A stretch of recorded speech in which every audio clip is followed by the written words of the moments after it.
Hello, welcome to Shad Life. I'm actually here at Theo. I'm at the furthest south entrance, and I brought the Ramblas.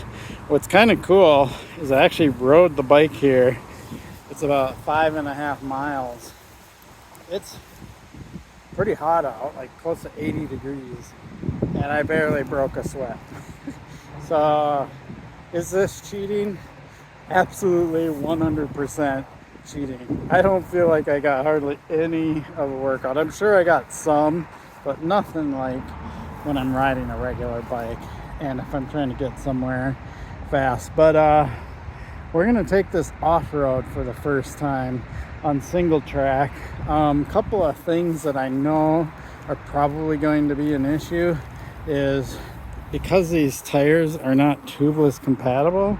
I have inner tubes in there, and with inner tubes it's really easy to pinch flat if you run low PSI. So I'm running more PSI, around 30 or so, which is probably 5 PSI more, actually 6 PSI more than I normally run. And these are 2.4 tires, so I'll see if I can let a little arrow, but that's gonna cause traction issues, especially with recons. So this is just me giving this bike a review in its stock form, but I know for a fact that I'm gonna want to change out a bunch of stuff. I'm gonna want to get different wheels with tubeless tires. I want them to be lighter, because when I assembled this bike, that front wheel, when I pulled it out of the box, was super heavy. I don't know where all the weight's coming from. If it's the tire, maybe it's a wire bead tire, I have no idea.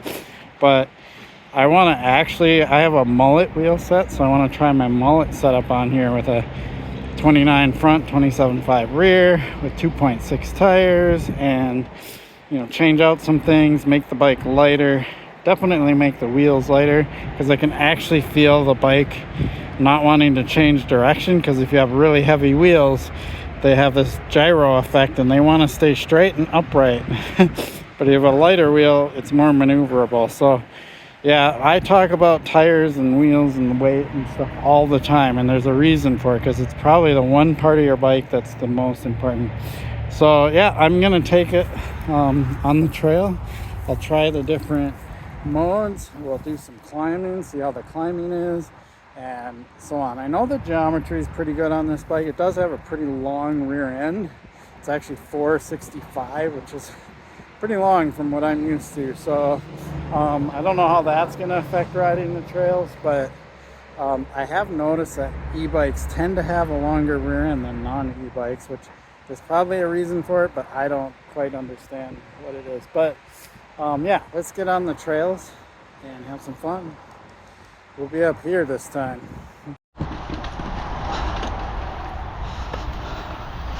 All right, I'm in Eco right now, and we're gonna go up. I don't know why. Oh, interesting. All right, this part is usually I mean, that's so cheating. I always struggle up that. All right. Okay. That's pretty funny. So, jeez. This bike has a lot more weight to it, so I think I'm gonna be probably less aggressive on the downhills, at least until I get used to it. Like normally I kind of rip through here, but I don't know if I trust the tires as much. Oh my gosh, this is an Eco. This is like so silly.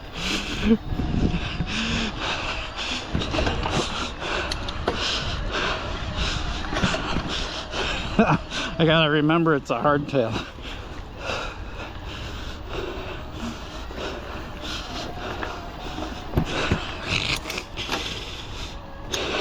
Alright.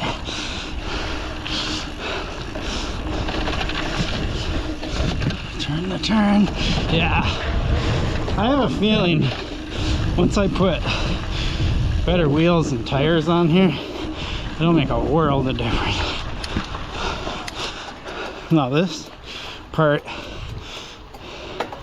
is usually kind of tough, but not with an e-bike. I mean, you've watched my channel, you know I'm breathing super heavy by now. I don't know, do I dare do the drop? Sure, why not?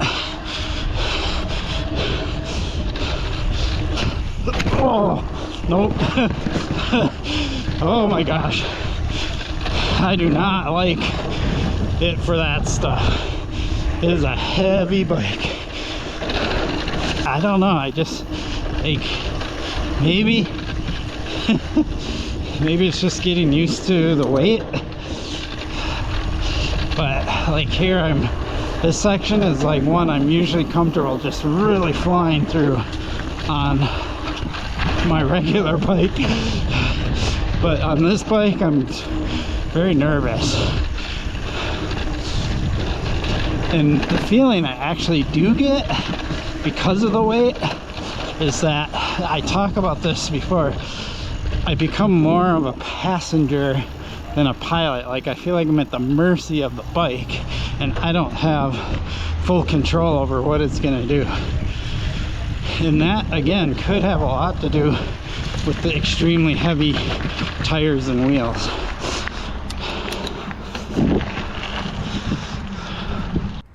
So this was my experience last year when I was in Fruta. I rode like 4 different types of e-bikes and they were all wonderful climbing. I mean, there was quite a bit of climbing there in Fruta, but I really did not like them on the downhills and hitting little jumps and jibs and things like that. And I'm feeling the same thing on this bike, except this bike isn't full suspension. Those were all full suspension. And even though these pedals are aluminum, they don't grip that great, so my feet are kind of moving around too much and that makes me nervous. So when I went off that drop, my feet moved. And so yeah, I mean, the whole point of this is to ride the bike in its stock form, right? And then I'll go out and change some things, but let's keep going. I'm blown away by how easy this thing is to ride up hills. Like, I haven't even shifted out of eco yet, and the parts that I normally struggle with on the climbs, I just go loop right up. It's pretty insane. I'm very curious to know what the rock armor climb is like in the North Loop, and yes, I will set up my camera for some other angles so this video won't be all purely POV.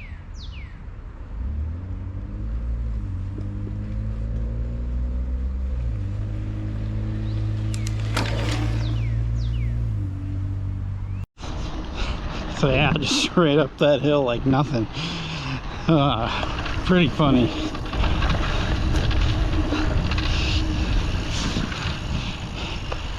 And I'm definitely gonna flat out admit it's cheating. All right, now we're gonna get into a section I normally just rip through on my bike, but I'm not gonna rip through it on this. Here I normally just launch that and I launch that. Don't feel comfortable doing it on this bike.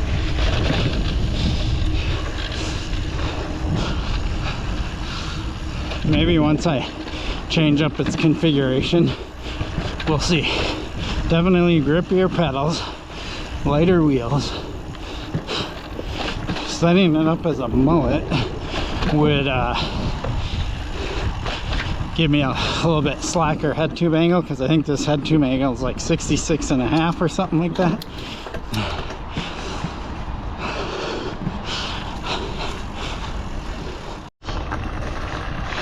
Okay, so I bumped the assistance up to trail. That was just like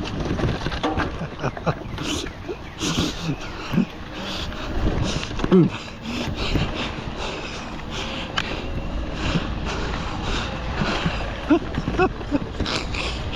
is so funny that I'm laughing because I ride these trails all the time, and this is an area where you gotta kind of push hard to go fast. And here I'm like very lightly pedaling because I feel like it's gonna propel me too fast. Like, wow.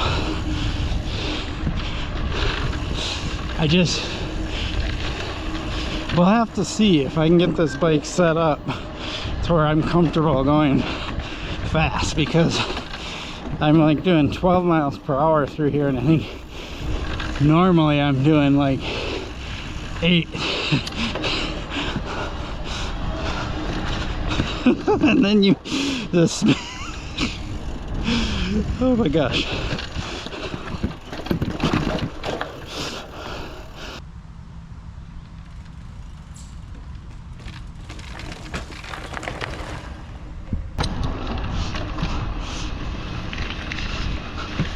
Okay, now we're at the North Loop, which is relatively flat, so we'll try the dump loop.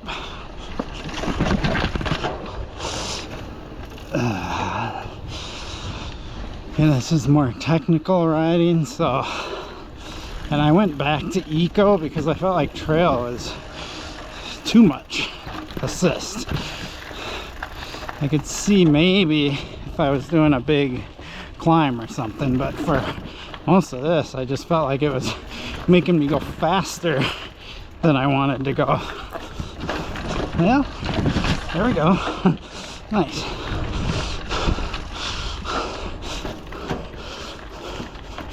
I don't, for some reason I don't trust this bike right here like I normally do. That's the thing, is pulling up the front end is harder, everything's harder.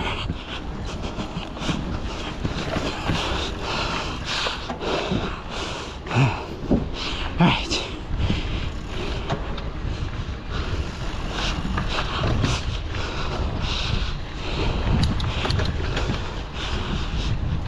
I'm really curious to know if changing wheels will make a big difference. I think it will. There's the rock armor climb.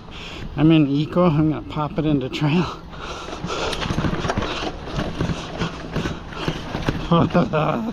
Like, what the heck? Oh, I did that in eco. I thought I pushed the button, but I must not have pushed hard enough. And so I just went right up that in eco, like it was nothing.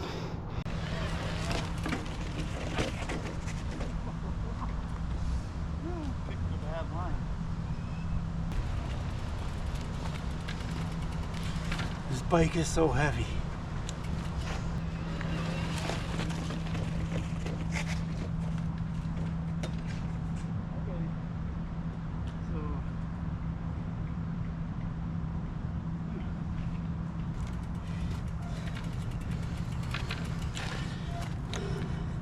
So I have this in trail on this run because I set up my camera and I'm doing extra runs, and I put it in trail.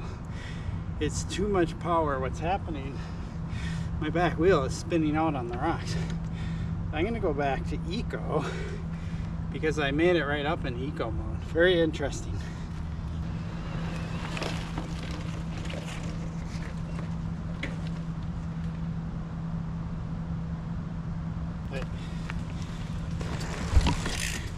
So that is very interesting.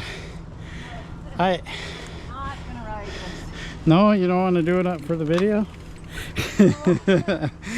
So that was very interesting. The trail mode was actually too much power, and when I put it in eco mode, it was just the right amount of power to help me assist. And then even though I got a little hung up at the top, I was able to keep going and power through it and not have to put my foot down.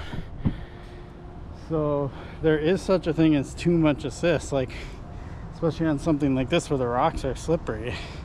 And on trail mode, the back wheel was spinning out and causing me to kind of go all over the place. So I think that first run where I went off to the right and into the big rocks was because my back wheel slid out and steered me that way.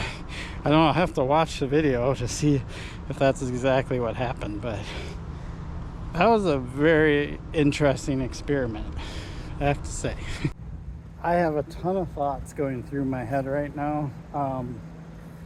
There's kind of this big trend right now with all these mid-power e-bikes, so smaller battery, mid-power motor, so less assistance, but they're lighter weight. I'm starting to see why those are becoming a thing, because this bike, to me, I mean, in all honesty, is overpowered and too heavy. Those are the two things. Like in trail mode, I feel like it's way overpowered. Like maybe if you're out west and you've got big long open areas you can ride, or you're on fire roads or whatever, when you're in tight single track like this, trail mode makes me go too fast to be able to make the turns. And then the bike is actually heavy, so making the turns is that much more. It's like I mean, I have an electric car, right? And one of the things everybody talks about with the electric cars, you have more mass and more weight. Granted, the weight's down low, but you have more mass and more weight when you go into turns and stuff with an EV. I feel like the same concept applies to e-bikes. And so I do actually think I need beefier tires, lighter wheels, so I have more maneuverability, because these heavy wheels kind of make the bike want to just go straight and stuff. Someday I'll explain kind of that. I mean, a lot of people might know, but if you've ever seen like a science teacher or whatever take a bicycle wheel and spin it really fast, they have a little peg on it, and it's really hard to like twist the wheel. If you've ever seen that experiment, bicycles do the same thing, and the heavier the wheel is, the harder it is for that wheel to get out of alignment and make turns. It's just a fact, right? So yeah, I'm getting more used to the bike and leaning into turns and stuff, but it's a very different experience. And this is why I like to do this stuff, because I feel like I watch all these reviews on YouTube, and they don't provide this kind of information. So there you have it. Let's get back on the trail. Hi. Hello.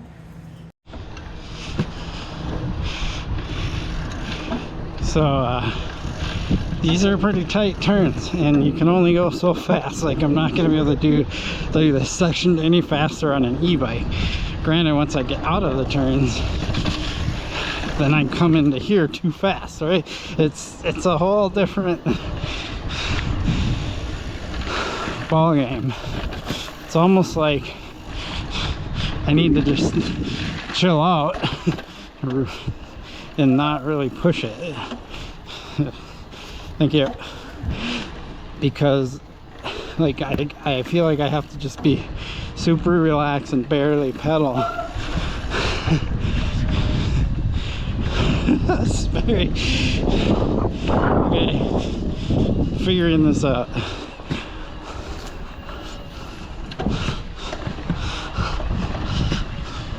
And I'm in eco again, right? And I feel like I'm getting too much assist. All right, I'm gonna ride over this rock that I always ride over. Yep, and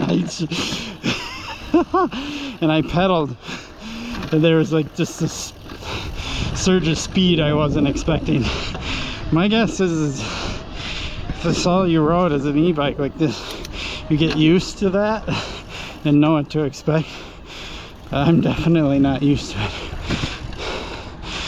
All right, technical rocky section.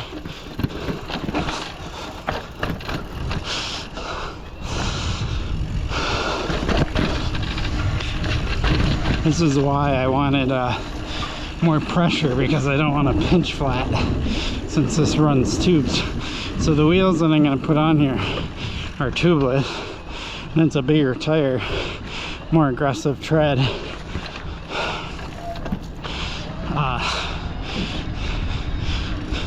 2.6 tires, so I think that'll make a big difference.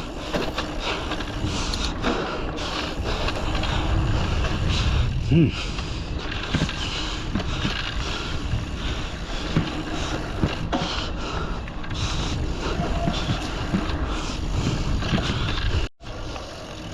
bike definitely rattles a lot. I've heard other reviewers talk about that too, and I've actually heard it in their videos, but you can hear it.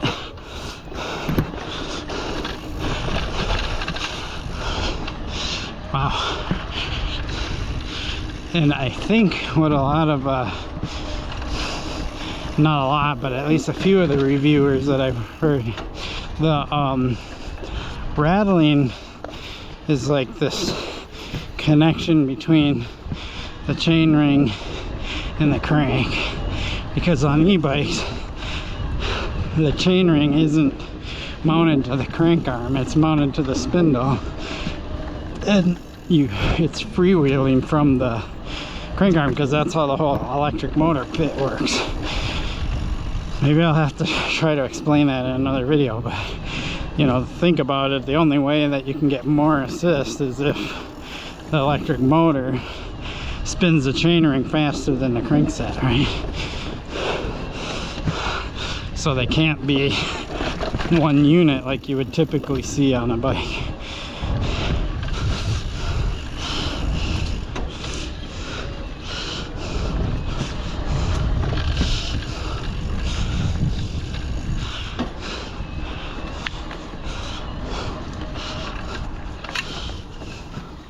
Don't want a pedal strike.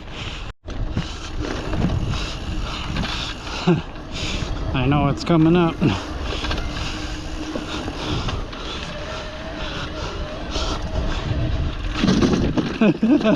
Just like, so funny.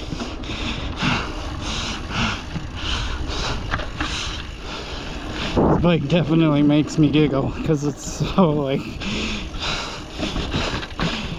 effortless to just go over stuff like that or through stuff. I coast over the rocks because I'm afraid of pedal striking, but these are 165 cranks, so being that these are kind of the stock pedals, I should probably just pedal and see if I pedal strike, because I don't really care about these pedals. It's not like they're my wolf tooth waveforms. 200 or 250, I don't remember what I paid for those things. So the 465 chainstay length definitely makes it harder to pull up the front end for stuff like what's coming up here, where I normally would just kind of stand up and then pop the front end up. It's a lot of work. I would definitely want shorter chain stays and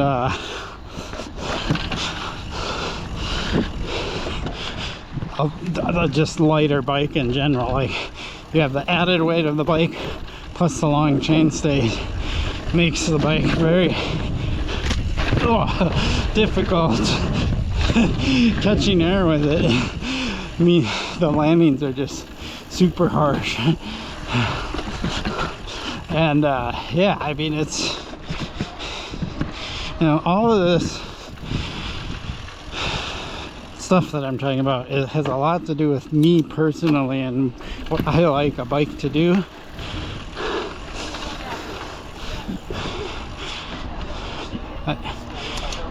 But like, I feel like the passenger, like, I don't feel like I'm the pilot. Like, I'm barely in control of the bike from what I'm used to. And what's interesting is where this bike really shines is right here. On the pavement, commuting. Like, I love this. This makes commuting super easy. Climbing this hill without any effort. But getting on the tight single track, whole different ball game.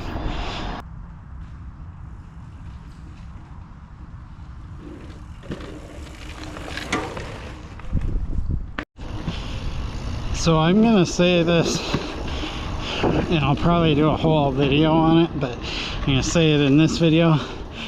One thing I see people do when they're riding e-bikes is they're using them wrong. And what I mean by that is they use the power modes instead of shifting.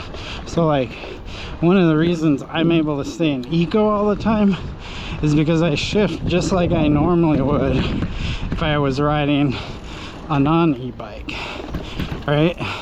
So what people will do is they'll see something that's going to require more effort and they'll push the power mode into trail or turbo or whatever sport, whatever modes there are. Every e-bike has different ones, but they won't downshift into an easier gear and get their pedaling into that ideal RPM, high RPM. And I compare it to how you would drive a manual transmission car. Like, if you want the power from the motor, you got to be in the correct RPM range, and e-bikes are no different. So I'm able to do all of this stuff in eco mode because when it comes to the climb or the more challenging thing, I downshift into the appropriate gear, and then the motor assists me in that easier gear. It's like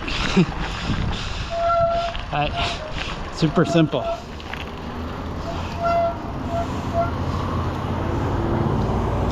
So those of you that ride e-bikes while we wait here to cross, try it sometime. Instead of changing the mode, just stay in eco or whatever middle mode. Don't just immediately go to turbo, and then downshift into an easier gear and spin a little faster and feel how that works, and understand that. And then only at that point might you want to add assistance, but do the downshift part first, add assistance later as needed, and I guarantee you will have a better experience. Okay, I have this climb ahead. I'm just gonna go. This is the first time I've gone into turbo. This is a climb that I'm normally just winded on. I'm in turbo. Oh my god, I'm like almost slid out in that turn.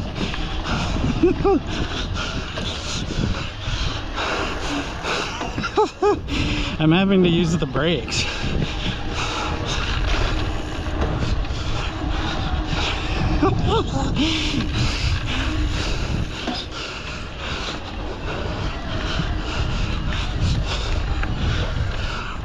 That's so silly. This is all climb. This is ridiculous. Like normally I'd be breathing super heavy. Oh, I gotta check out turbo. This is crazy. All right, back to eco. Wow. I'm not sure when you would ever really need that much assistance, unless you want to do what I just did and giggle a bunch and get literally almost no exercise. All right.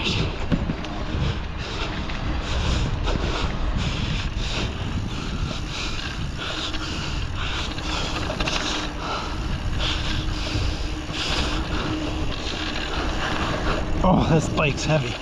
I feel it in the turns. Oh, okay, there we go. Just gotta lean it more.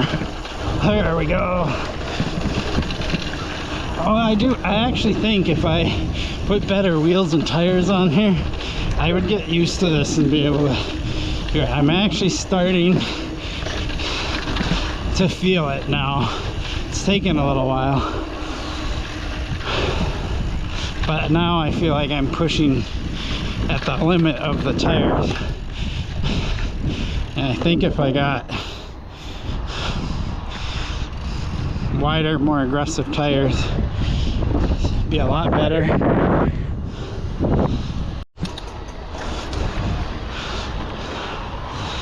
I wish I had a bike like this back when I was doing medical support on the mountain bike patrol, because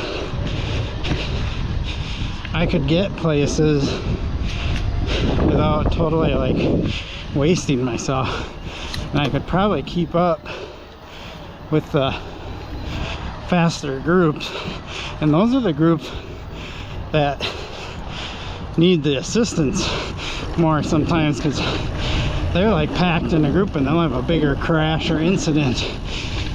But if I can't keep up with them, can't be there for their assistance that easily.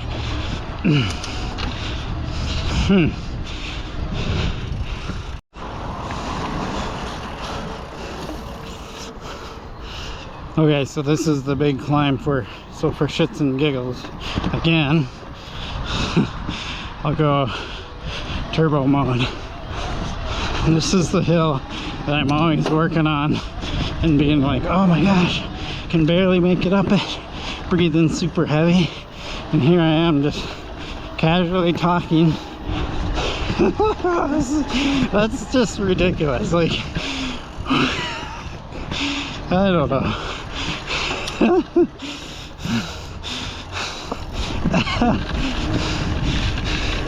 Now for the part I'm not gonna like this bike for.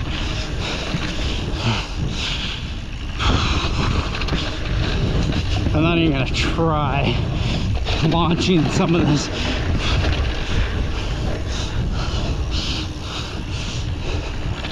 Maybe once I get it set up in a different configuration, but definitely want grippier pedals.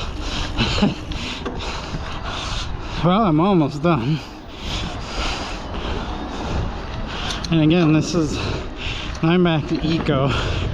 Let's just try the medium, like trail. Maybe not turbo, but even trail, it's like I'm climbing again. I don't even know. Well, I'm cheating.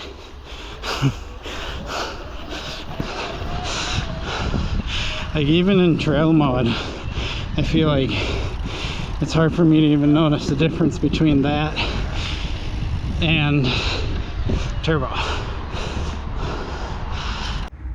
The Ramblas. It's a very cool paint job. Brought it out here in the sun.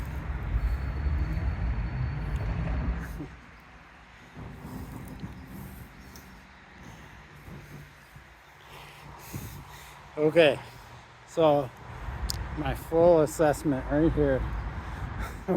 What do I think? Well, I've talked about what I thought a lot while I was on the trail, but I would say this bike's great for more wide open trails, maybe even out west, which again is the people that designed it. They are out west in California, right? And like, you know, I think about like when I'm in Fruta or whatever, right? I could see this bike being a lot of fun there and get me places if I'm doing these epic rides and things like that. On the flip side of that, I like to be the pilot. I like to be in full control, and I like the bike to be maneuverable and flickable. And so the moment we get into the technical, the tight stuff, the downhills, things like that, the bike's a lot to handle. There's a few things why that is. One, it's heavy. I think they say 55 pounds. I haven't weighed it yet. I will weigh it and let you know in another video. And two, it does have 465 chainstay, which gives it a longer wheelbase, which actually will make the bike push more, or understeer, if you want to say it that way. So when I go into the corners, I feel like the bike doesn't, you know, it wants to go straight, and I have to really force it to turn, and you got to lean it a lot and things like that. So I almost feel like geometry wise, Aventon could do a little bit more. Maybe, you know, this bike's great for probably their first go at this. The motor is kind of ridiculous, kind of amazing. And you've heard me giggle quite a bit. If you want power, this motor has it. And I think personally it has too much power, at least for what I'm doing here. Maybe not for commuting, because I can just cruise 20 miles per hour all day long commuting, but for this kind of stuff, it just seems like I feel like these mid-power bikes would be way more my speed, plus the bike would be a lot lighter, right? But anyway, I say they did a great job, even though you've heard me say a lot of like critical things throughout the trail. A lot of it's my personal riding, you know, techniques or what I want out of a bike. So if I was to, if Aventon was to come out with another generation of this bike or a trail rated kind of bike, the things I would recommend for them would be a slightly slacker head tube angle, definitely a much shorter chainstay length, maybe like 440, 435, somewhere in there. But yeah, get that tire tucked way up in there, right? And that would give the bike easier to pull up the front end. The front end is really hard to pull up. Yes, I can pedal and use the power of the motor to get the front wheel up, and maybe that's what they're thinking. And somebody who rides like motorcycles or motocross, that might be the technique they use, right? Like I did get the front wheel up, no problem if I was standing, and as I came up to something, I pedaled forward and used the power of the motor to get the front wheel up to get up and over something. But that's not how I ride. I always worry my pedal's gonna hit something if I pedal forward. So I prefer to keep my pedals flat and, you know, use my body to pull the front wheel up. And then only later would I pedal after I get up over it. So I don't know, it's a riding technique style, but like I think this bike would be a lot more fun if it had a shorter rear end, right? Heck, I'm gonna try the mullet, right? That's not gonna make the rear end shorter. What it will do is it'll slacken it a little bit and make the front end a little higher, the front axle higher than the rear axle. I might even put a higher rise bar on it, and maybe that'll make the front end come up easier and give it that feel that I want. Because for me, popping the front wheel up is a big deal. But that being said, it's really easy to pedal and overpower and pop the front wheel up. I've done it a couple times, even at commuting, like when the light turns green and I stand up and pedal, I've had the front wheel come off the ground. So I think there's a reason they put such long chainstays on it, is because they don't want people like looping out. But I personally would rather have it that way, and then I'd rather have a detuned motor and not have just like that huge, just ridiculous boost of power. I'd rather have just assistance, right? Like I can think of it like when I went up those rocks in eco mode. And the cool thing, and again, I can play around with it, they have the app, and I've already synced it and everything, but I wanted to ride this bike stock. But you can play around with, I believe you play around with the power, like how much power each level gives you. And I think you can play around with the responsiveness. And when I looked at it, it seems like in Eco it's more responsive, but in Turbo it's less responsive. And I think there's a reason for that, because Turbo, if it was more responsive, and you can certainly set it to be more responsive, it's a high risk that you're gonna pop that front wheel up unexpectedly or and stuff. So it's very cool. You can kind of tweak this thing and so on. And I did not expect something like this from Aventon. So yes, more videos to come. I will tweak this bike and see if I can get it to feel kind of how I want it to feel. I'll do the mullet setup with 2.6 tires on it, more aggressive tread. Those wheels are way lighter than these wheels. It'll be tubeless. I'll be able to run lower air pressure, and then I'll see if I want to put taller bars on it, or maybe do some other things to lighten it up a little bit. Yeah, we will see. All right, so Aventon Ramblas. A lot of talk about this bike, and for good reason. And here I'm gonna push and get my phone out of funky mode, so because when now you can kind of see the bike in actual perspective, because when I have it in this mode it kind of distorts things and it doesn't look right. But anyway, yeah, Aventon Ramblas. This bike kind of blows my mind, to be honest. Like it kind of confuses me like how powerful that motor is. It just, yeah. All right. I appreciate your support for my channel. Please like and subscribe. Peace. The thing just makes me giggle all day long. It seriously does.